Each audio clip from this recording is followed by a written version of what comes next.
doesn't bark. Okay, so we're live, but I'm gonna wait to get the notification from YouTube before we go. Absolutely. Let me go to my comments right quick. I created a whole banner for you, and it's not even here. A whole what? A whole banner, a little ticker that could go across the bottom. So I'm just gonna say, visit jadajackson.com. Mm-hmm. It's literally that simple. We'll add that banner. And we're going to show it. Okay. So, all right, we'll go ahead and get started. I'm so excited as you guys, oh my gosh, people are tuning in. We have some folks. If you're live from LinkedIn, let me know. We have Twitter. We have about 50 million Facebook pages. So I'm super excited. But glad you guys can join me on a Monday. I'm super duper excited for this discussion. And I could not do this by myself. Good evening, Kendall. I'm going to put your comment on the screen because we appreciate you so much. Thanks for tuning in LinkedIn land. But I wanted to have a discussion about this blue check. If I see one more notification about how much money we are spending on buying these blue checks, and we got nonprofits that need funding, we got fundraisers going on and all sorts of stuff, I'm gonna go crazy. But instead of me just giving you my opinion, because I always think of things in terms of PR and branding, I'm struggling because I don't know how to advise my clients at the current moment. I definitely wanted to bring in an expert. So I would love to just welcome Dr. Jada Jackson to my lovely, let's just say, social media platform. And eventually this will be on PR Yourself with Leah Frazier podcast. So we can have this discussion with a licensed professional counselor and mental health professional. So hello, everybody. Hello. And Clydell's already chiming in. He's like, from LinkedIn, he just says, I haven't bought the blue check, so I'm interested to hear your thoughts. Well, Clydell, I want you to, we've done some events together. I definitely want you to chime in because you have a pretty major brand. But welcome, Dr. Jada. Why don't you tell the folks a little bit about yourself? Because we met on the set of Good Morning Texas, doing a couple of Say Yes to You segments together. But why don't you fill us in? Absolutely. So hello, everyone. I'm just excited to be here with the wonderful, amazing Leah. And so as Leah mentioned, we met on the set of WFAA. And so I'm a licensed mental health counselor and licensed professional counselor. And I see clients, it's a broad range, but my sweet spot would be in the area of mood disorders, trauma more specifically. And then I also have the pleasure of working with the celebrities, and that's kind of what I do. I have that niche of doing that, working with the NBA, the Major League Baseball Association, the WWE, and some of the largest corporations in the world, which I have a chance to educate in that corporate training space. So that's what I do. Lee and I were just talking about how busy we are. I've just been away for a couple of weeks and I'm getting back in the swing of things here today. So yeah, I'm just glad to be here today, Leah. And I'm so honored to have your time for just a little bit. And I was just telling you, Dr. Jade, I was like, weren't you somewhere? She's like, yeah, I've been gone for like 2 weeks. So I'm happy that you hopped on just for a little bit for us to have this discussion. But so here's where I want to go with this. And for anybody tuning in, if you've kind of been, going back and forth on whether or not you should indulge and buy this blue check, or you're seeing a lot of people buying the blue check. And there's so many funny memes going on. So one of the ones that I saw on Hollywood Unlocked was hilarious. So when it first started around April, they posted Instagram sold 44 million blue checks in one day at $15 a check. Ooh. That is $660 million that they made just because y'all want to be somebody y'all not. No. Let me say I am not passing judgment, and I want that to be the theme throughout the entire discussion, is that we're not passing judgment on folks, but it was just funny, but it more stood out the numbers to me that there was 44 million blue checks on Instagram sold in one day. Now we'll go to Twitter, which also started selling their blue checks. And so Daily Loud reported that Twitter reportedly made 11 million in Mm, 3 months from users buying a blue check.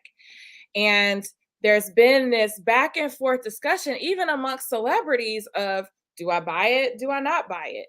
And even Elon Musk just went ahead and bought LeBron James's because LeBron's like, I'm not buying no blue check. So Elon was like, I paid the $5 for LeBron James. right, right. But as you're seeing this, Dr. Jada, online, like, what were your initial thoughts when you saw that we're taking away the blue checks and the verification, and now you have to buy it? Well, first of all, we all knew the blue check as being something we couldn't have unless we were famous, we had a certain level of a brand, or at one point, and Leah, you clarify this for me, you had to have 10,000 followers at one point to get the blue check. Was that accurate? Yeah. So at one point in time on Instagram, you had, well, you know what? I'll clarify it even further, Dr. Yeah. Jada. You had to have a minimum of the 10,000 Mhm. followers. Someone asked, what is a blue check? So the blue check is if you go to Instagram or even Facebook or Twitter, you may see some users that have a blue check next to their name, which essentially means you've been verified. But over time, I believe it started out as a verification. It started out as somebody Oh, could steal your identity. And so right, what we have to do is we're going to give you this blue check next to your name so that when people see, and 9 times out of 10, it was celebrities, it was athletes. right, When somebody sees your account on Instagram or on Twitter or on Facebook, we can let them know that it's really you versus the 50 other fake accounts out there that does not. correct. That's what it started out as. Yep. Then it kind of morphed into what you were asking, where now Instagram and Facebook, they created a validation and verification process. Where on Instagram, yes, you had to have a certain minimum number of followers, and then Mhm. they changed that later on. Correct. And then you have to, there's even more specific specifications where they wanted to see that you receive top tier media coverage, and not just over the span of your brand. They wanted to make sure you had it within a certain number of months. And I believe at one point it was you had to have had national top tiered coverage within like a 6 month span. So we're talking Mm, maybe a Forbes, a Essence, a yeah, BET, a Good Morning America, whatever, within 6 months. And you have to prove that you are a personality or a celebrity. And then, oh, we'll give you this check. mhm. And so what ends up happening as a society, they end up building like this social hierarchy, you Let's know? talk about that. Yes. Yes, let's talk about that because really that's the psychology behind all of this, right? Because the social hierarchy has been in place, as far back as we can remember. But essentially, what it says is you're either a have or you are a have not. You're either someone who means something, you have some form of influence, and I think that this is important, whether it's financial, whether it is your ability to influence others, whatever that thing is that you have that allows you to separate from others, we've always been in search of that. And so, one thing I want to drill down into, Leah, if I could just take a moment.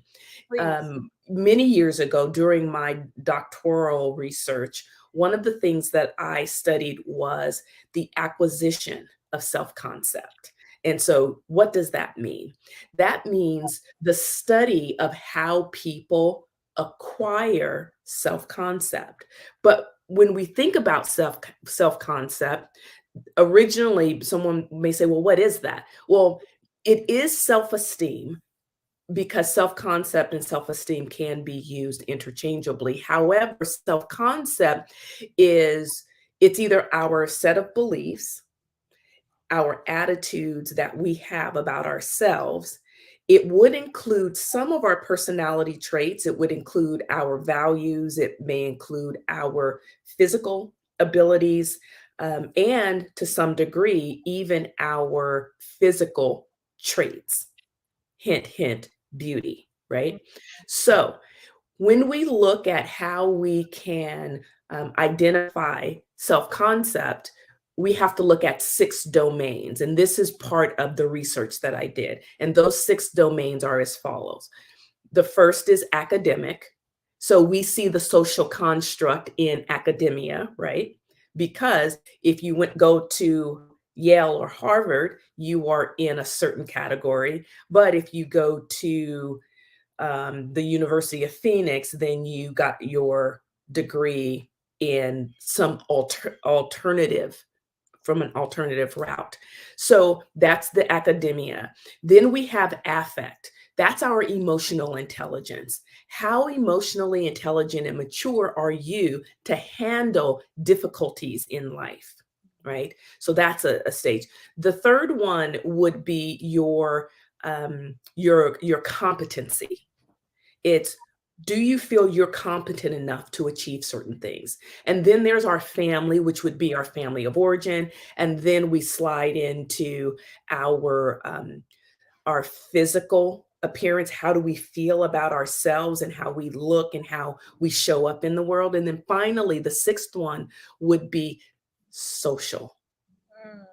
It's our ability to connect in that social space. So this is really a discussion, Leah, about how we feel about ourselves. And I know probably most people don't want to hear that, but it really is, right? I have a question for you, and because when you lay it out like that, there's so many layers.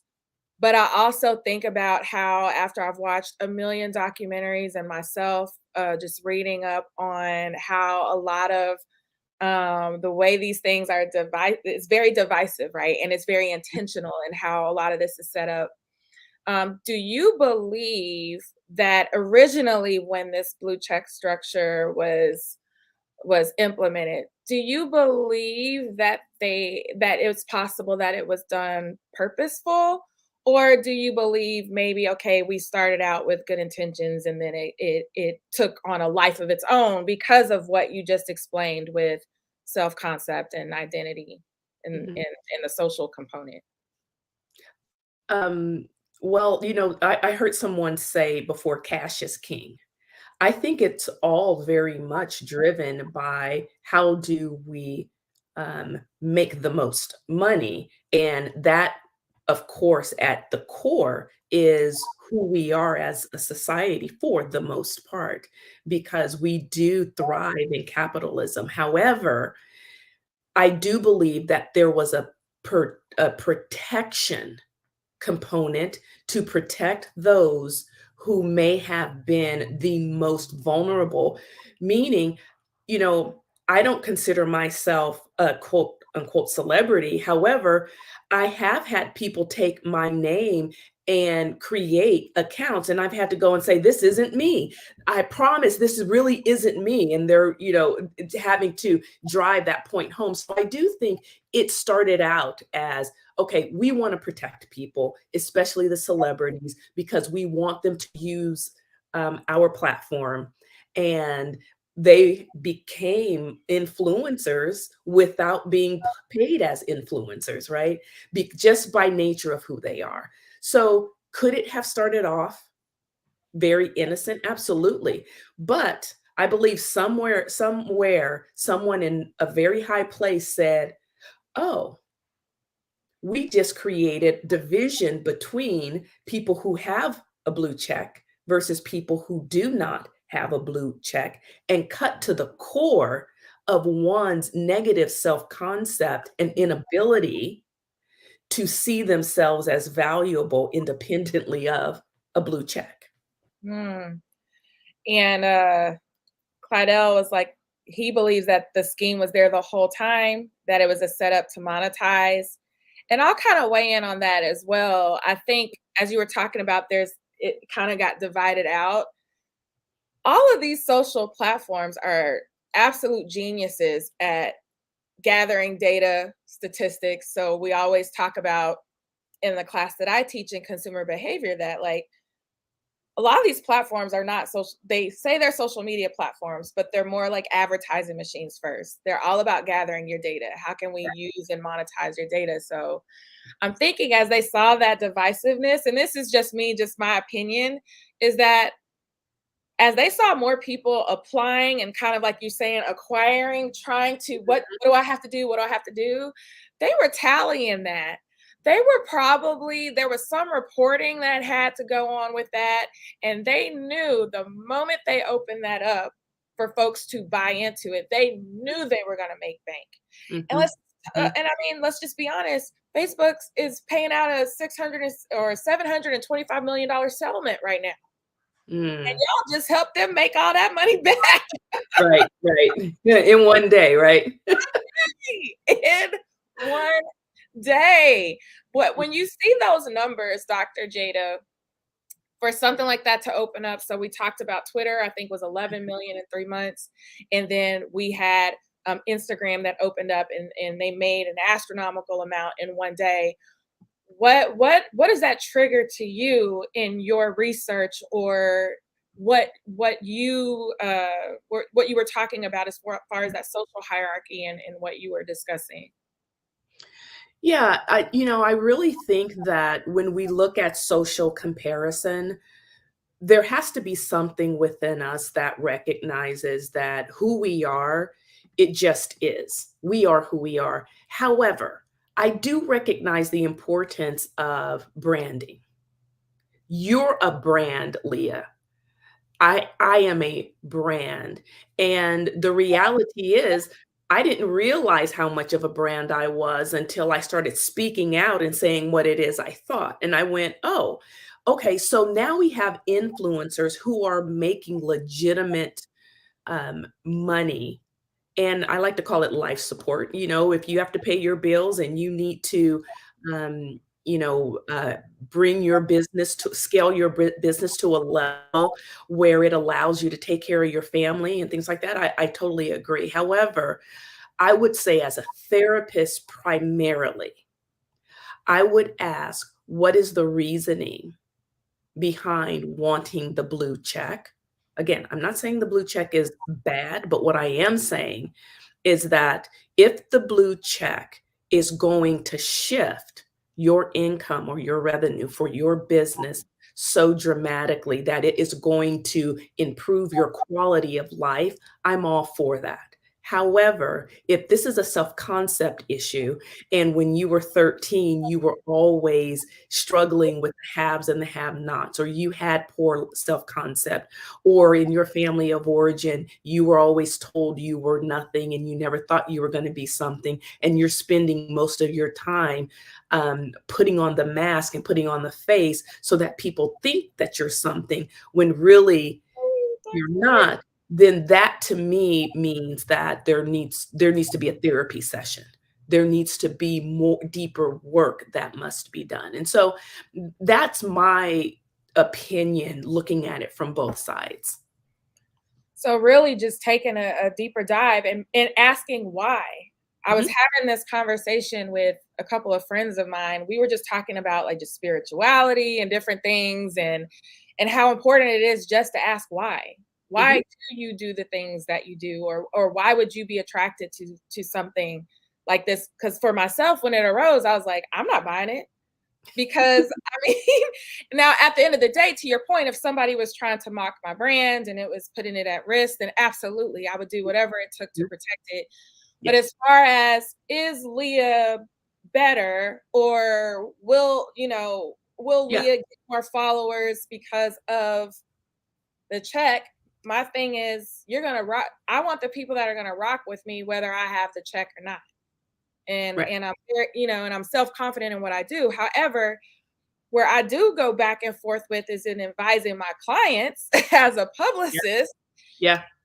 And like you said, using that scale to say, well, if this is going to help your business, help you make more money, put you on stages, or when Mhm, people mhm, see it, they automatically associate you with, being at a certain level, then yes, go for it. yeah. But I still struggle with why do you need it in the first place? Outside of the privacy and the security issues, just setting that aside. Mhm. I still struggle and I can't stand that it's necessary, you know? So, Yeah, and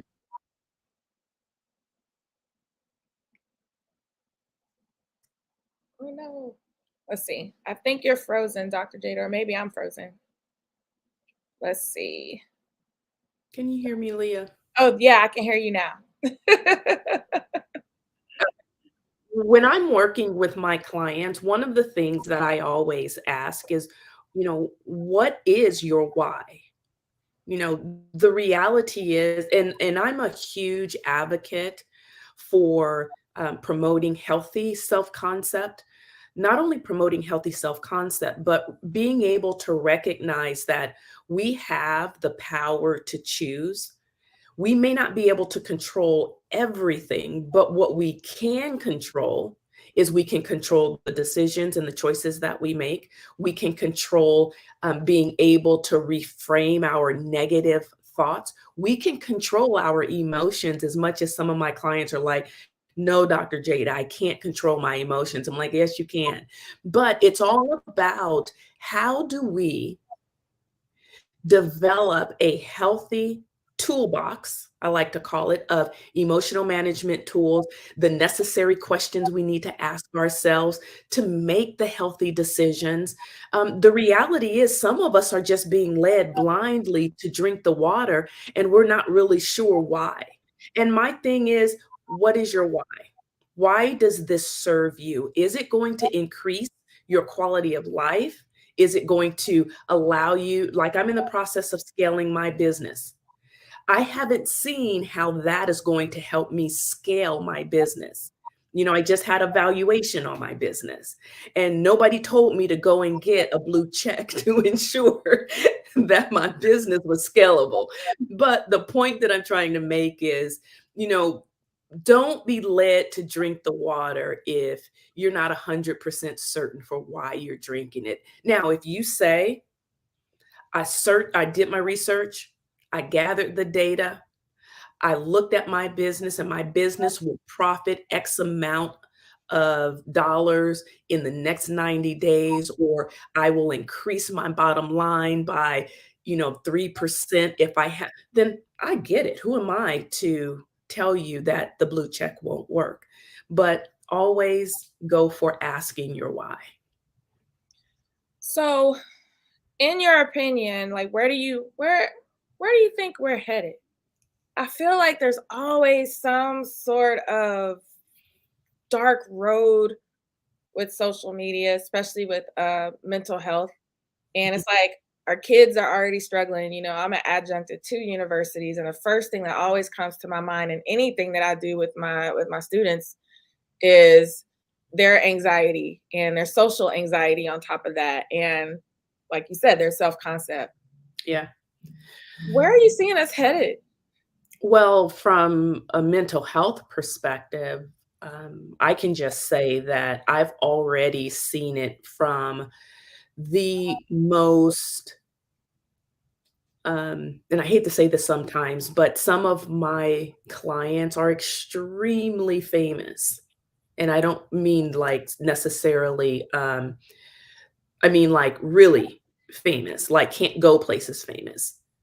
And when I talk to them about how they view social media, they absolutely hate it, Mhm.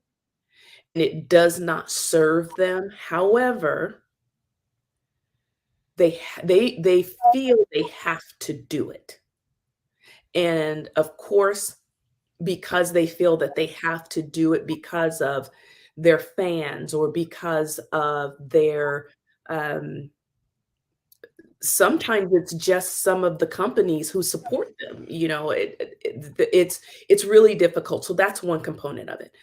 Then I go to the opposite end of the spectrum to the 14-year-old who comes into my office and says that she's being bullied, which is really called relational bullying or relational issues, because she's being bullied by people that she knows in her school by way of social media. So I'm just giving a very broad spectrum, opposite ends, all the way to the single mom who is sitting back watching her other single mom friends thinking that they're doing it the best, and why isn't she be able to do what they're doing? And then my 67-year-old grandmother who's watching the other grandmother. So I'm just like, whoa, the impact it's real, like it's real. It doesn't not affect anyone. Everyone is affected in some way. And so when I look at the depression, the anxiety, the unrealistic expectations, the inability to find legitimate support when you really need it, because now most of your friends are on Facebook, or you can't really pick up the phone and have a conversation, then I see us going down a road where people are no longer developing those healthy coping strategies that allow people to thrive in the present. We're Yeah. always looking down the road for what can be. Yeah.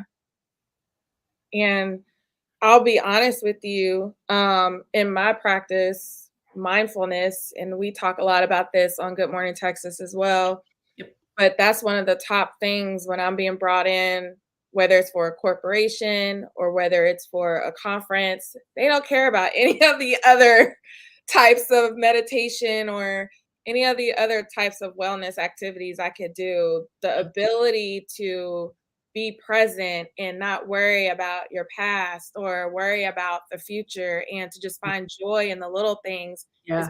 absolutely one of not only the most important things, but I think that it's like a lost art almost. Yeah. Yeah.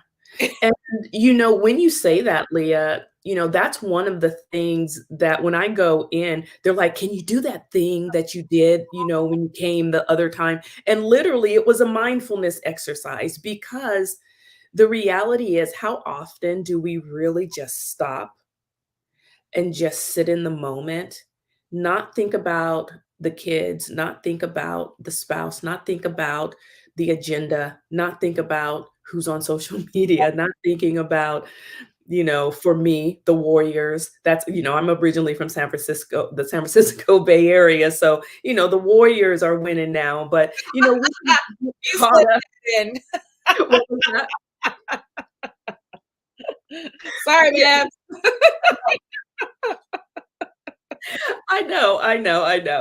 But it's all the things though, right? It's all the things. And I have to say, my husband and I were San Francisco 49ers and Dallas Cowboys in one house. It's a serious thing. I don't know how that works. Barely, barely. But it's all the things that are taking place in our lives. It's the 80,000 pieces of information that we take in on a daily basis. And you asked, Leah, where are we going with this? The increase of anxiety, the increase of depression, the increase of burnout, the increase of substance use and abuse. I mean, I'm seeing very serious scenarios and diagnoses in my office that are triggered by basic situations and circumstances. But I believe it's the impact of being inundated with so much information that we haven't learned not only to unplug and disconnect, but we haven't learned the proper emotional and psychological management tools like the mindfulness. I believe in emotional freedom technique, which is the tapping. I believe Yeah. in prayer and meditation. I believe in taking a step back. And I did it today. I was just like, I had one meeting. I was like, you know what? I can't do that today. I apologize that I, overextended myself, but this is a boundary that I need to set. A lot of us don't know how to set the healthy boundaries. So there are a lot of elements, but I just believe that mental health issues are going to continue to increase if we aren't able to manage our why. Woo. And you know what, Doc? I'm not even gonna put anything else after that. That is the mic drop right there. And I think that is at the core of the discussion today. Yeah. If you're tuning in, and I don't want to skip over your comment, Kendall. So he says he owns an internet gospel radio station. Would that benefit us? I think that's the crux of this entire conversation. Dr. Jada is saying, ask yourself why. Mhm. It's almost like you're going through a cost benefit analysis. Like it's Mhm. not as simple, just throw the $5 at it. It Mhm. really is you weighing the pros, the cons. How would this make you feel? It's a whole entire, it's deeper than just paying for this thing. Absolutely. Absolutely. And then Chandra had a comment, and she just says, comparing the illusion of a perfect life against your own real life is a lot. It's draining. Right. Right. I agree, Chandra. It's exhausting. And at some point, when do you unplug? When. And then Clydell has a long comment, but he says, thank you. Seriously, this has given him the perspective he's needed. And then so many other comments that just says it's a much needed conversation. And I'll be honest, when I approached Dr. Jada, it was like, this is not a bashing session. This Mhm. is not any type of judgment. I genuinely was having an issue. Mhm. And I'm not a licensed therapist. I'm not a counselor, but we've been so brainwashed. Like, it was bothering me, the fact that when you see it, your brain automatically prioritizes someone. And Mhm. that was Mhm. bothering me. And then even knowing that now all these millions of users, and some may be your friends, your family, Mhm. your peers, knowing that they purchased it, and still your automatic association is to prioritize them.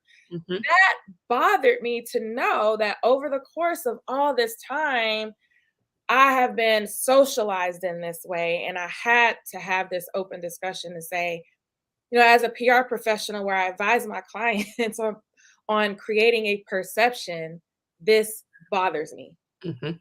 Mhm. Yeah, and it's the manipulative factor that gets under your skin, Leah, as it should. So, well, y'all, so Facebook user, I'm going to her site to see if Doc can take my insurance. Listen, insurance pays, and it gets you some mental health So and help, yes. tips. Go for it. All the stuff, all the stuff. Dr. Jada, before you leave, why don't you tell, we were talking about your journals and some of the things that you offer. So why don't you let the users know what you got going on? Absolutely. So, again, going back to those coping skills, I believe in having resources. And so I have a series of journals. I have a mindset journal, which just happens to be my favorite. And it is a 52-week journal. It's on Amazon. And it's under Dr. Jada Jackson Mindset Journal and Planner. And then, of course, I have a couple of journals for men. I have a 3-minute journal for men, because men, you have to journal too. I just believe in it. And if I do, how much time do I have? I always want to say something about You journaling. have plenty of time. Okay. So here's my thing: journaling and affirmations. So the reason why this is important, and affirmations in particular, because uh, I have to say this every single moment, just like those 80,000 pieces of information we take in one day, every single minute we are laying down new memory. Now, here's where it gets interesting because we have power, and that power is in our brain in the form of neuroplasticity. Yep. What does that mean? When I say affirmations, I have the power to restructure or remap my mind, restructure my brain. So, to rewire the brain, it really boils down to what messaging are we telling ourselves? So, when it comes to journaling, I tell my clients, journal, say your affirmations, and be very cognizant of the self talk that you perform on a day to day basis. And so, if we want to grow, we have to do those things. And so, I just wanted to say that because I believe that we have a toolbox or a tool belt that we don't even use because either we don't believe in it or it just takes too much time. But I just encourage you to do that. And if you're gonna journal and you're not journaling, why not start with one of the journals that Dr. Jada Jackson has on There you go. jada.com or on Amazon. So you gotta start somewhere. And it's not, and I agree with you, it's not woo-woo. It's absolutely, absolutely essential. Yep. Um, Yeah. and I think it could have you, I hate saying vibrate higher because some people don't Mhm. resonate with that, but it'll have you on a higher plane where things like this, well, you'll be able to see, to me, you'll be able to see the bigger picture because you've rewired your brain in a way to where your self-worth increases, your the value of yourself increases. And like you said, those affirmations kick in. Yeah, there's a science behind it, right? We're creating new neural pathways every single time we engage in a conversation. We're doing it right now. We're creating those new neural pathways. We're engaging the neuroplasticity process, and we get to take that information and do what we want to do with it. And so, with that power comes some form of responsibility, right? That means we have to continue to tell ourselves, you know what? I'm going to ask myself the why. Why, yeah, why is that important to me? Is it important to me because I never received affirmations or I never received love from my mom when I was a child and therefore I'm trying to get it? Well, that's unhealthy. You need therapy, not whatever it is you're in search of. Or is it because you have abandonment issue? You know, one of the things that I do in my classes with my groups is I have them take an attachment style Mm, assessment so that they understand what are my attachment styles and do I have abandonment issues somewhere that may cause me to engage in certain behaviors that may be counterproductive to my growth, to my healing, to my prosperity. You fill in the blank, whatever it is. But at the end of the day, I totally believe in personal and individual responsibility. What are we doing with the gifts that we are given? that's incredible. I love that you hit on every single one of those. I can tell you were just a bomb therapist. Like, where were you when I was looking for a Black therapist? Where were you?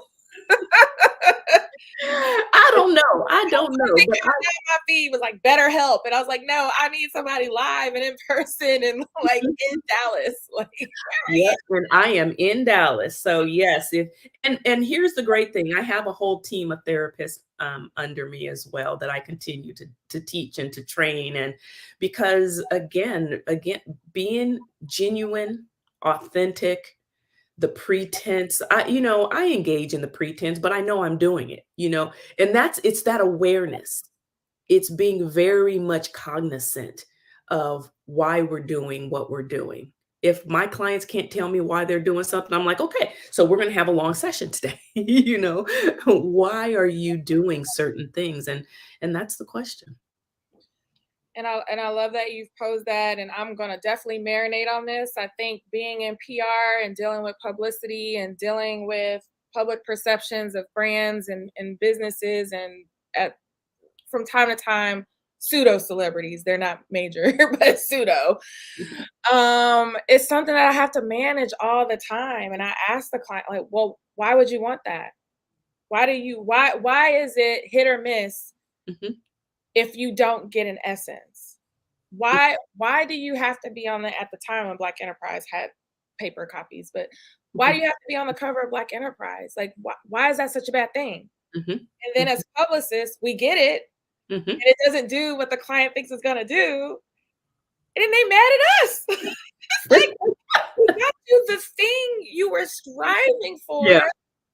because you thought it was gonna do X, Y, and Z, and it didn't.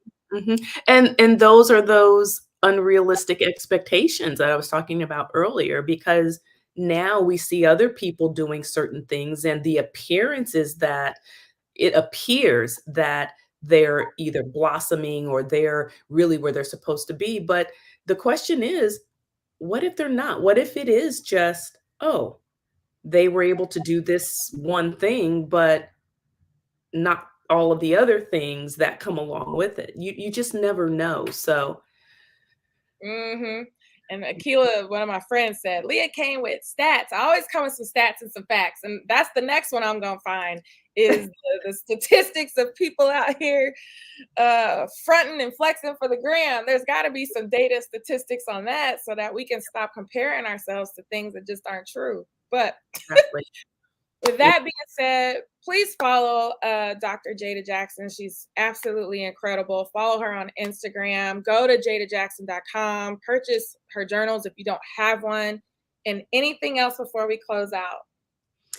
No, I just really appreciate you just letting me say what I want to say. You really didn't give me a, it wasn't like you have to say this, this, and this. Normally that's what I have to do, but I got to just speak from the hip today, shoot from the hip today. So I appreciate that. And I encourage anyone. I'm a true mental health advocate. So if you're not in therapy, get in therapy or find someone that you can talk to and continue to do the work, because we are continuously growing, but it has to be an intentional process. Yes. And I want to thank each and every one of you for spending your Monday evening with us. This will be available on replay all throughout the different feeds. If you know of somebody that's struggling with this or maybe needed to have this conversation, please share this. This will be available audio on pryourself with leahfrazier.com, my podcast. So please go out, support, and subscribe. I love to have conversations like this with incredible guests like Dr. Jada Jackson. So I thank you once again. And I hope everyone, including you, Dr. Jada, that you enjoy the rest of your evening, and signing off. See you later.